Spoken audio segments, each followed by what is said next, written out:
Good evening viewers. आज के topic में हम कवर करेंगे एंटी एरिथमिक ड्रग्स और इनमें वो क्वेश्चंस जो AKTU में रेगुलरली कंटिन्यूसली पूछे जाते हैं। राइट, तो पहला क्वेश्चन इसमें है जो पूछा गया है, define re entry and after depolarisation. इसको डिफाइन करेंगे with the help of diagram.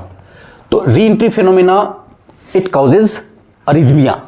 Right, अब ये जो अरिथमिया है ये फास्ट नेचर का होता है, फास्ट हार्ट रिदम होगा इसमें, that is why it causes tachycardia. री एंट्री फिनोमेना की वजह से होने वाले टैकीकार्डिया को हम लोग एट्रियोवेंट्रिकुलर नोडल री एंट्रेंट टैकीकार्डिया भी कहते हैं। अब ये क्यों कहते हैं उसको हम यहां से समझ सकते हैं। एट्रिया और वेंट्रिकल के बीच में इलेक्ट्रिकल इंपल्स का एक जर्नी होता है। नाउ जब ये प्रॉब्लम अराइज होती है तो इस प्रॉब्लम का जो रीज़न होता है, जो वजह होती है वो ये होती है कि एक ऑब्स्टेकल डेवलप हो जाता है हार्ट के अंदर। मायोकार्डियल इन्फार्क्शन की वजह से हो सकता है ये, है ना, हार्ट के सेल्स डेथ कर जाते हैं। तो वहाँ पर से उस डेड एरिया से एक इलेक्ट्रिकल इम्पल्स को गुजरना पॉसिबल नहीं हो पाता है। तो होता क्या है ऐसे केस में फिर कि जब फर्स्ट टाइम कोई इलेक्ट्रिकल इंपल्स उस डेड एरिया से गुजरने की कोशिश करता है तो वो क्रॉस नहीं कर पाता है, बल्कि उसको एक्साइट करके छोड़ देता है। ठीक है, अब जो इलेक्ट्रिकल इंपल्स क्रॉस नहीं कर पाया वो एक दूसरा लूप लेता है और वापस उसके एरिया में पहुंचता है। ठीक है, अब चूंकि एक बार एक्साइटेशन हो चुका है तो यहां पर जब नेक्स्ट अटेम्प्ट होता है तो नेक्स्ट अटेम्प्ट में एक इलेक्ट्रिकल सर्किट इसको क्रॉस कर सकता है। यानी यहां पर हुआ क्या कि एक नॉर्मल इंपल्स जो एट्रिया से वेंट्रिकल की तरफ मूव कर रहा है वो, और एक दूसरा इंपल्स जो बैक होकर के दोबारा से उस लूप में इंटर करता है, और ये जो प्रोसेस है ये प्रोसेस कंटिन्यूअस चलने लगता है, जिसमें हम ये देखते हैं कि हार्ट के अंदर सर्कस मूवमेंट स्टार्ट हो जाता है इंपल्सिस का। राइट, और ये जो मूवमेंट है ये किसके अराउंड हो रहा है? किसी न किसी ऑब्स्टेकल के अराउंड हो रहा है जो मायोकार्डियल इन्फार्क्शन की वजह से डेवलप हुआ होगा। तो ये सारी चीजें एक रैपिड और एबनॉर्मल हार्ट बीट को जनरेट करता है, जिसको हम टैकीकार्डिया कहते हैं। नाउ ये री एंट्री फिनोमेना ये कई तरह के एरिथमियाज की वजह बन सकते हैं, जैसे एट्रियल फिब्रिलेशन, ये एरिथमिया का एक टाइप है, री एंट्री फिनोमेना की वजह से होगा। Atrial Flutter and supraventricular tachycardia. Atrial fibrillation हम तब कहते हैं टैकीकार्डिया, ये तब होता है जब बीट्स 500 पर मिनट या उससे ज़्यादा हो। एट्रियल फ्लटर हम उस कंडीशन को कहते हैं जहां पर बीट्स 200 से 300 पर मिनट है। और सुप्रावेंट्रिकुलर टैकीकार्डिया भी एक टाइप होता है। सुप्रावेंट्रिकुलर टैकीकार्डिया को हम लोग पैरोक्सिस्मल सुप्रावेंट्रिकुलर टैकीकार्डिया भी कहते हैं, जिसका शॉर्ट फॉर्म PSVT है। पैरोक्सिस्मल सुप्रावेंट्रिकुलर टैकीकार्डिया ये नाम इसलिए पड़ा है क्योंकि पैरोक्सिस्मल का मतलब होता है सडन, अचानक से टैकीकार्डिया डेवलप होना, और सुप्रावेंट्रिकुलर का मतलब वेंट्रिकल के रीजन के ऊपर का पार्ट यानी एट्रियल पार्ट। ठीक है, तो आप ये देख सकते हैं कि री एंट्री फिनोमेना की वजह से जो भी टैकीकार्डिया हुआ है वो एट्रियल रीजन में हुआ है। राइट, चाहे वो एट्रियल फिब्रिलेशन हो, चाहे वो एट्रियल फ्लटर हो, या फिर पैरोक्सिस्मल सुप्रावेंट्रिकुलर टैकीकार्डिया हो। नाउ इस क्वेश्चन का जो दूसरा पार्ट है आफ्टर डीपोलराइजेशन। तो आफ्टर डीपोलराइजेशन एक ट्रिगर्ड एक्टिविटी होती है। एक एक्शन पोटेंशियल नॉर्मल तरीके से डेवलप होता है, डीपोलराइज्ड होता है, रीपोलराइज्ड होता है, फिर एक नेक्स्ट एक्शन पोटेंशियल डेवलप होता है, और ये प्रोसेस चलता रहता है। लेकिन अगर किसी तरह की कोई ट्रिगरिंग आ गई है, किसी तरह का कोई एक ट्रिगर्ड इफेक्ट आ गया है मायोकार्डियल सेल्स के अंदर, तो वहां पर आफ्टर डीपोलराइजेशन जैसे इफेक्ट देखे जाते हैं और उसकी वजह से अरिथमिया होता है। इसको समझते हैं डायग्राम की मदद से। इस डायग्राम में हमने एक नॉर्मल एक्शन पोटेंशियल दिखाया। ठीक है ना, ये फेज 0 हो गया, फेज 1 हो गया, फेज 2 हो गया, फेज 3 हो गया और फेज 4 हो गया। तो यहां पर क्या होता है कि हम इस आफ्टर डीपोलराइजेशन को दो पार्ट में बांट सकते हैं। एक है अर्ली आफ्टर डीपोलराइजेशन और दूसरा है डिलेड आफ्टर डीपोलराइजेशन। तो ये फेज है आपका डीपोलराइजेशन का। तो डीपोलराइजेशन के बाद अगर कुछ होता है तो हम उसको कहते हैं आफ्टर डीपोलराइजेशन, राइट। तो ये जो नाम पड़ा है वो इसी वजह से पड़ा है कि डीपोलराइजेशन के बाद सारी एक्टिविटी हो सकती है। तो यहां पर जो हुआ है ये डीपोलराइजेशन के बाद हुआ है, लेकिन काफी पहले हुआ है, तो इसीलिए हम इसको कहते हैं अर्ली आफ्टर डीपोलराइजेशन। और यहां पर हुआ है डिलेड आफ्टर डीपोलराइजेशन, डीपोलराइजेशन के बाद हुआ है लेकिन काफी डिले में हुआ है। तो डिलेड आफ्टर डीपोलराइजेशन में एक एक्शन पोटेंशियल यहां से, अभी ये कंप्लीट भी नहीं हुआ है लेकिन यहां से एक ट्रिगरिंग इसको मिलती है, और ट्रिगरिंग मिलने के बाद ये थ्रेशोल्ड पोटेंशियल को, जो कि -70 मिलीवोल्ट हो सकता है, -90 मिलीवोल्ट इससे स्टार्ट होता है और -70 मिलीवोल्ट इसका थ्रेशोल्ड पोटेंशियल होता है। तो -70 मिलीवोल्ट को टच करते ही एक नया एक्शन पोटेंशियल डेवलप हो जाता है। तो ये जो फेनोमेना है ये एक्स्ट्रा बीट्स को डेवलप करता है और इसी वजह से अरिथमिया होता है, ठीक है। तो हुआ क्या, यहां पर एक नया एक्शन पोटेंशियल डेवलप होता है after a normal action potential, और वो जो एक्शन पोटेंशियल होता है वो डेवलप तब होता है जब कोई स्ट्रॉन्ग स्टिमुलस प्रोवाइड किया जाता है, किसी भी तरीके से ट्रिगर्ड होकर के मिलता है, फाइन। तो यहां पर अब हम कुछ एग्जांपल्स देख लेंगे, जैसे अर्ली आफ्टर डीपोलराइजेशन, जिसको आप EAD भी कहते हैं, राइट। ये जो हुआ ये रीपोलराइजेशन के टाइम पर हुआ, ये फेज आपका डीपोलराइजेशन का है। तो जो अर्ली आफ्टर डीपोलराइजेशन होता है ये रीपोलराइजेशन के फेज में होता है, और जो डिलेड आफ्टर डीपोलराइजेशन होता है ये कंप्लीट रीपोलराइजेशन के बाद होता है। यहां पर रीपोलराइजेशन कंप्लीट हो गया है, ठीक है ना, फेज 3 खत्म हो गया है, और फेज 4 जो कि डायस्टोलिक डीपोलराइजेशन का फेज होता है, यहां पर आपका डिलेड आफ्टर डीपोलराइजेशन के चांसेस बनते हैं। अर्ली आफ्टर डीपोलराइजेशन की वजह से जो अरिथमिया होता है वो होता है torsades de pointes, whereas atrial और ventricular tachycardia it occurs due to delayed after depolarization, fine. So this is the content where you are defining re-entry with the help of diagram and defining after depolarization and mentioning its type with the help of diagram. Now next question is discuss the role of digitalis in arrhythmia. ये question भी आपको पूछा गया है AKT में 2022-23 में।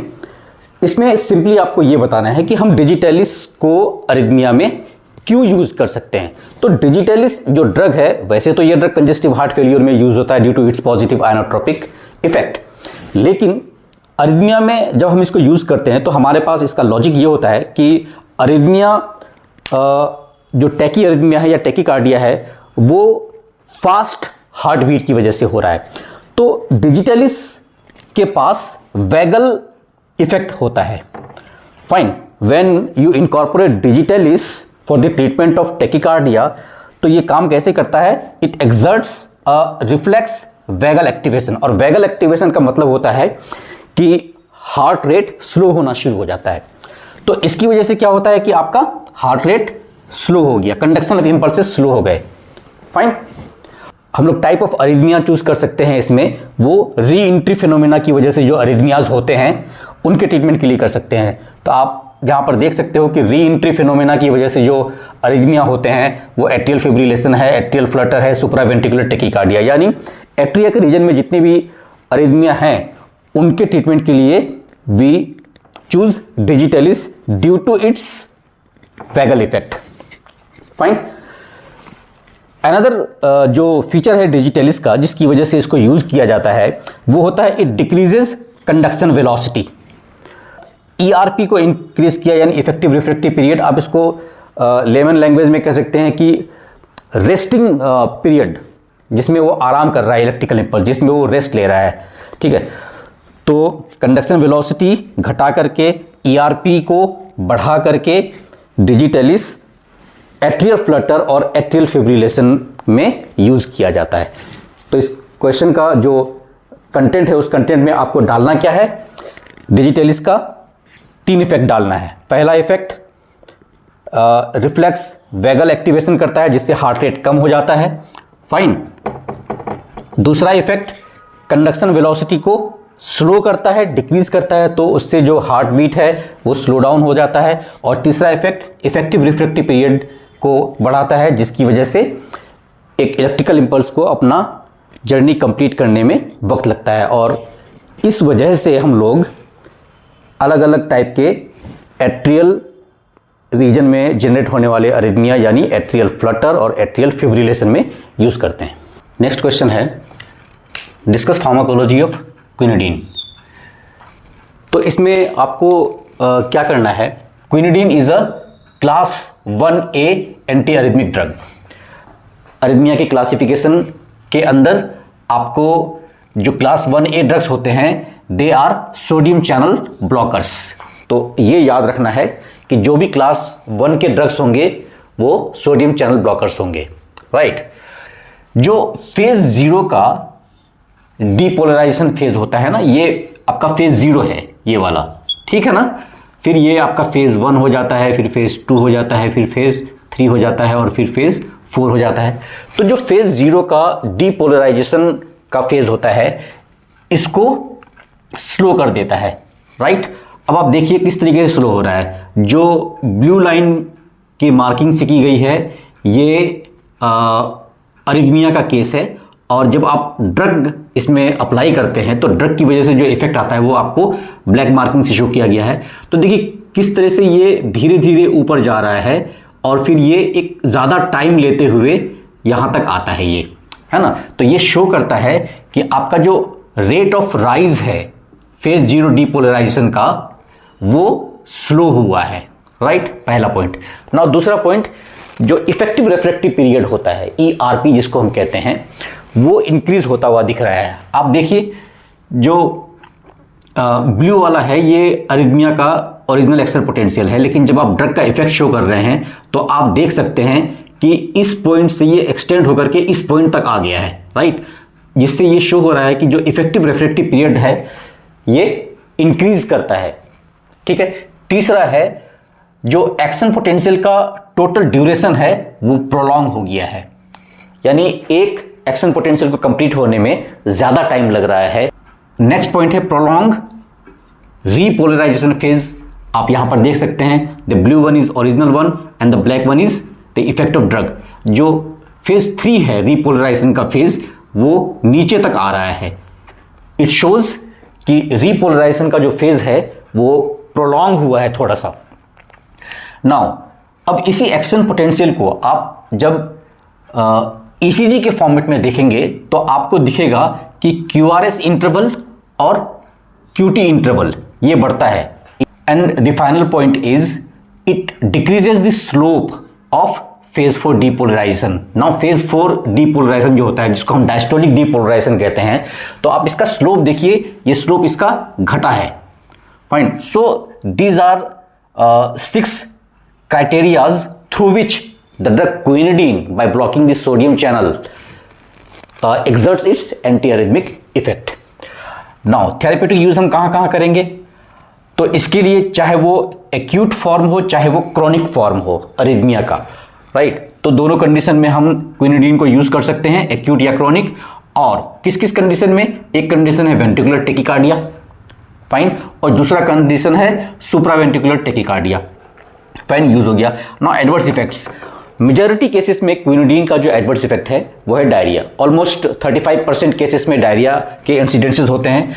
दूसरा adverse effect है थ्रोम्बोसाइटोपेनिया, यानी ब्लड के जो सेल्स हैं, जो थ्रोम्बोसाइट्स हैं, प्लेटलेट्स हैं, उनका काउंट कम होता है क्योंकि उनके अंदर डिस्ट्रक्शन होता है। होता क्या है कि जब क्विनिडीन ब्लड में पहुंचता है तो प्रोटीन के साथ कॉम्प्लेक्स बाइंड करता है। तो ये जो प्रोटीन, ब्लड की प्रोटीन और क्विनिडीन का जो कॉम्प्लेक्स है ये प्लेटलेट के अगेंस्ट में जो सर्कुलेटिंग एंटीबॉडीज होते हैं उनको एक्टिवेट कर देता है, जिसकी वजह से जो प्लेटलेट्स हैं वो डिस्ट्रॉय होने शुरू हो जाते हैं और जिसकी वजह से इस तरह की प्रॉब्लम आती है।